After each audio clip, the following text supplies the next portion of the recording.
Right, let's have a chat about blocking.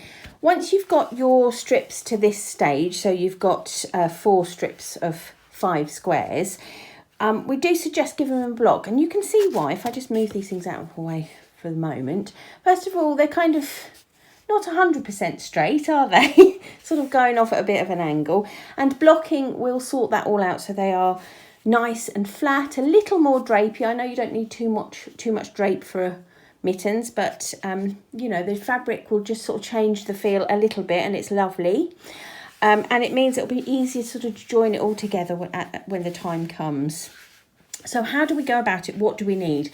Right, I've got, I don't know if you can tell really, this is a squashy piece of foam. It is a blocking mat, but a child's play mat will be fine, or a rolled up towel works brilliantly. An ironing board works brilliantly. Anything really that you can stick pins in and not invite the wrath of someone in your house, or in fact your own self, for ruining a very precious table. These pins, look, they're still sealed. I don't know why. So you're going to need something squashy. You're going to need some pins. Now these are T-pins. They're sort of, I don't know, blocking pins. I've just got loads of them. The main thing that you need to worry about is not the shape of the pin. It's the fact that they are stainless steel, because we're going to be wetting our work, and we don't want it to rust. We don't want these to rust and leave marks on here. So pins, got my trusty Snoopy ruler, or Peanuts ruler, and what I've got here is a little spray bottle with some lukewarm water and a little bit of no rinse wool wash in there. The Eucalan sachet from one of the past boxes is in there. So you don't have to have wool wash, just water will be fine. And what you can do if you don't have a spray is you can just pop this in a basin of water or a bowl of water for sort of 20 minutes or so, which also does a brilliant job. Usually I do immerse my stuff completely for 20 minutes or so, but I'm going to see how I get on with spraying this one.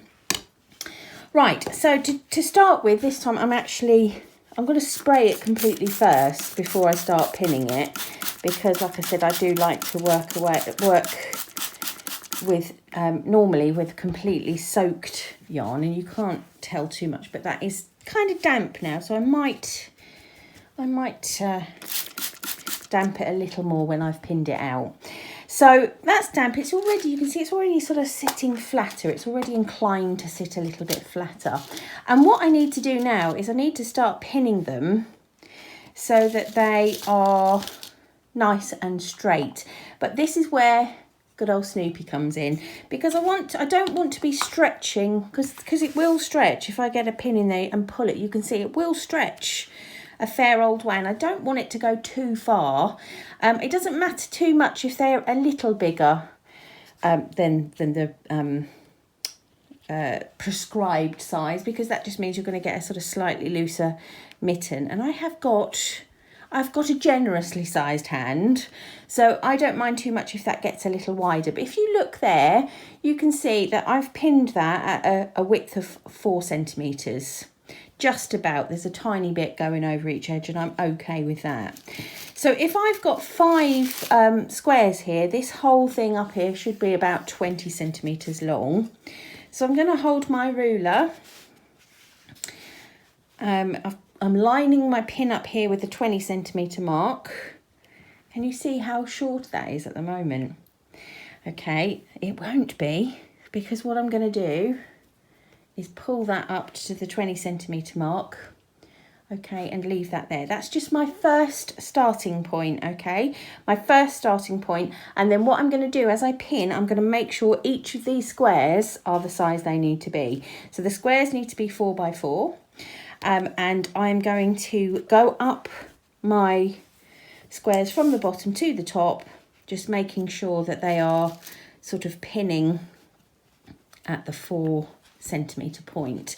And what I will probably find is that I need to adjust my pins as I go, because they're a little wonky perhaps, but that's fine. Get this part right and everything else will be easy day. This one's a good size. You can see also the changes in my particular tension, which is interesting, isn't it? Because it's only me that's made these, and it's only me that's made them with the same yarn and the same hook size all the way through, but the changes are quite significant actually in the sizes. So I'm going to go through and just make sure that these lovely little squares are the right size, and once I've done that, I'm going to leave this to dry. So let me just go through and pin this all, and I'll show you what it looks like once I've done it. Right, that is pretty much it.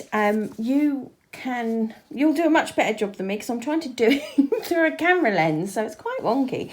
But I wanted to show you, they will move. They're very malleable. That's a great word, isn't it? But look if I just pull this pink one here, they're really malleable. If I was to pin it like that, it would dry like that. So just bear in mind that they're very easy to pin or pat into place. And it's a very nice little job, this one, just to get everything nice and neat. Don't scrimp with the pins. You can put more in if you want to. I just want to pull that down slightly. So if you look up at this top one, for example, this one looked super wonky to me, so I've sort of pinned that corner out a bit. It still looks wonky to me, to be honest, but I think it will dry sort of nice and straight. So that's just one strip. It's completely wet now and completely pinned, and the difficulty is, the difficult part is now, because now I've just got to completely leave it to be completely dry, which requires patience. Let's just leave that there. So I'll come back to you when this is completely dry.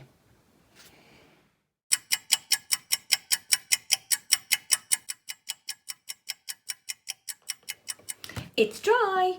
Right, I'm going to take the pins out and see what happens when I do. The answer is absolutely nothing, and that is because blocking has really flattened that, and wetting it and pinning it means that strip will now hold its shape nice and flat. Nearly done. And you will be able to feel that it sort of changes the fabric a little. Just feels slightly different, but it is super flat and brilliant now, isn't it? You might be able to tell from all of the little pin marks on my board here that I've done. All four strips are now ready and blocked and ready to be sewn together.